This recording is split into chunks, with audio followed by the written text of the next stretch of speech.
Ер нь хурлынхаа чанарыг сайжруулах, илүү прагматик болгох, гол мөрөөдлийн юмыг хааж ярьж болно, мөрөөд хязгаар байхгүй. Тэгэхээр манай хурал илүү одоо энэ чиглэлээр ажиллаж байгаа, ажиллах сонирхолтой, хамтран ажиллахад одоо нийтдээ хүмүүс илүү прагматик юу хийж болж байна, ямар саатгаараа учирч байна, хэрхэн шийдвэрлэх арга замууд байна.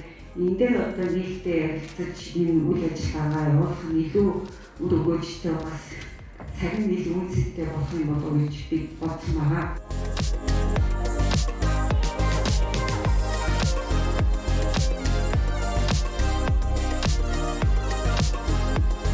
Онлайн зөвлөгөө өгөөд сурсан эмч нарын онлайн зөвлөгөө өгж байгаа давтамж нэмэгдээд байгаа. Тэгэхээр нэгэнд одоо ашиглаад сурсан онлайн зөвлөгөө ингээд компьютерд өгч чаддаг болсон эмчнүүд бол онлайн зөвлөгөөд илүү их өгөөд энэ даавчлаад яваад байгаа эффект бол гарч байгаа.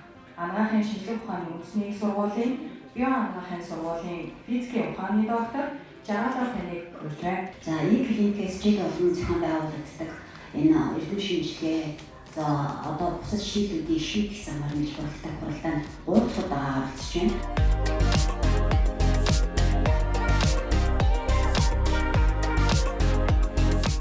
The most impacted medicine in 2025? What are the AI tools that will dramatically grow in the future? AI in 2025 has led to new drug discovery. We now have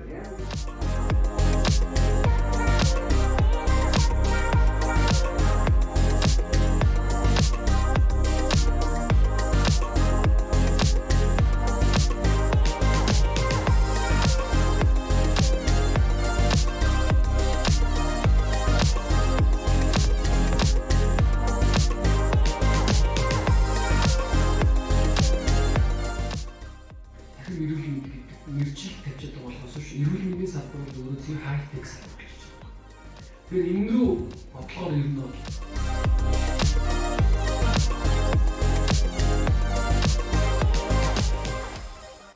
Бүжитл одоо революшнийг малгаж явж байгаа та бүхэн улам их амжилт хүсье. За тэгээд дараагийн бол сайт